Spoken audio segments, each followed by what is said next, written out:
Hello guys, so pag-usapan natin ang party list. So sino-sino ba yung mga nanalo party list nitong kakatapos lang na election 2025. So guys, so babasahin natin yung mga party list.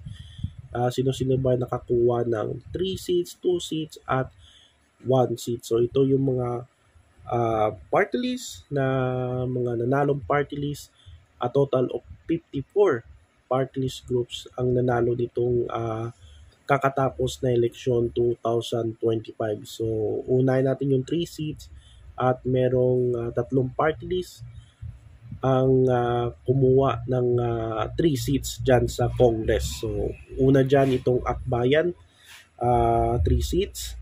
Tapos, Duterte Youth got 3 seats. So, problemado ngayon ng Duterte Youth dahil na-postpone yung kanilang proclamation dahil merong nakabinbin na disqualification case against dito sa Duterte Youth Party List. So abangan natin kung ma-disqualify ba itong Duterte Youth Party List. So kung ma-disqualify yan, so meron pang mga party list na posibleng papasok dyan at makaupo dyan sa Congress. So yan.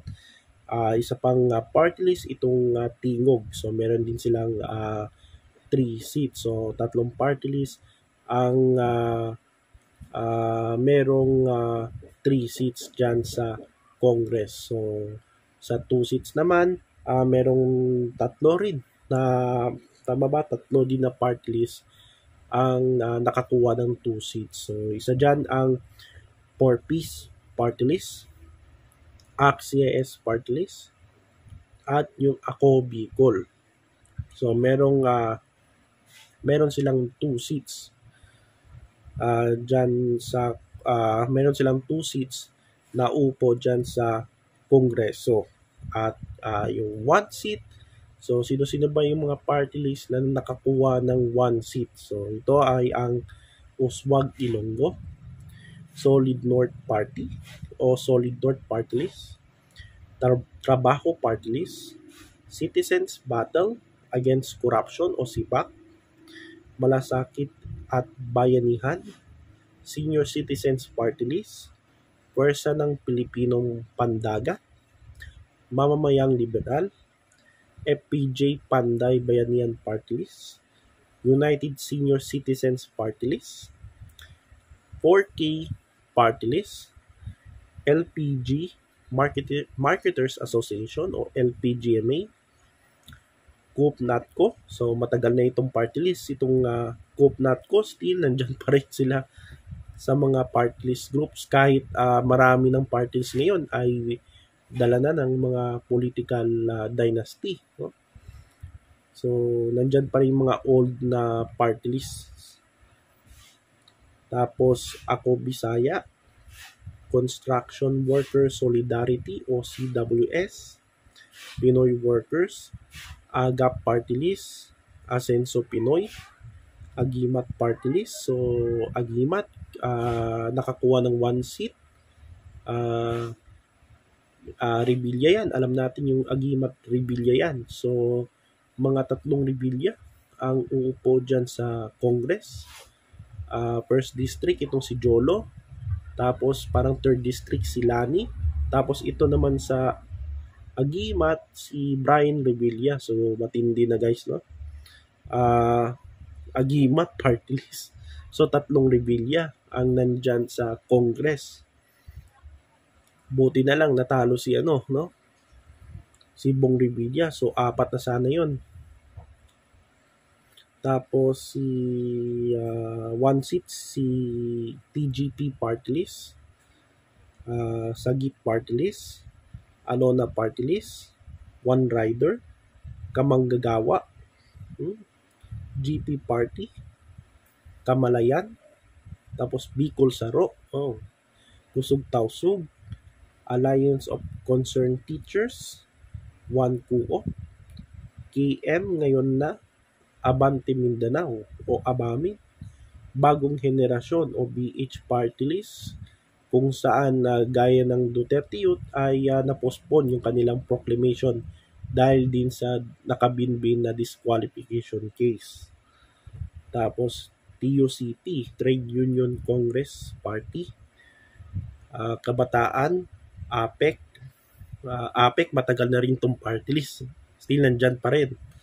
Magbubukid, Wantahanan, Ako Ilocano Ako, Manila Teachers Party List, Nanay, Kapuso PM. Ano ba itong Kapuso PM? Party list ng GMA. Kapuso PM. SSSGSIS Pensionado. So pwede pala yung mga party list na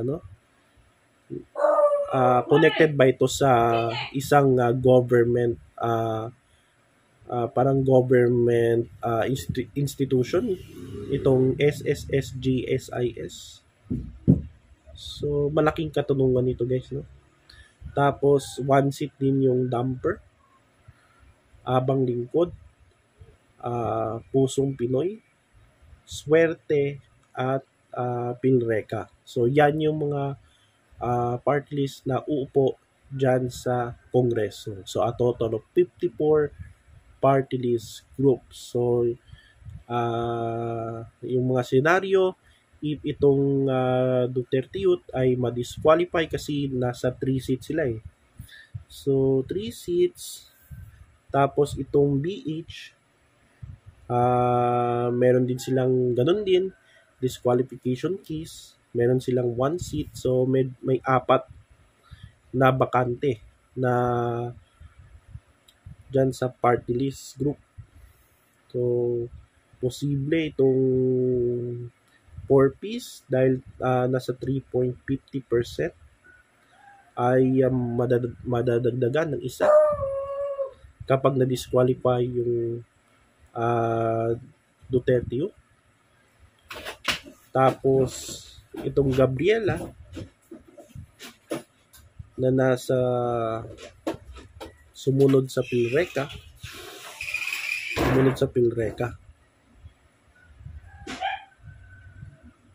Yan, Pilreka o Gabriela, Abono, ang Probinsyano, at Murang Kuryente. So meron pa silang chance na makaupo sa Kongreso if itong mga dalawang party list na ito ay ma-disqualify ng COMELEC. So yan yung abangan natin dito sa mga party list na upo ngayon sa Congress. So congratulations sa mga party list na mga nanalong party list dyan sa makakaupo dyan sa House of Representatives.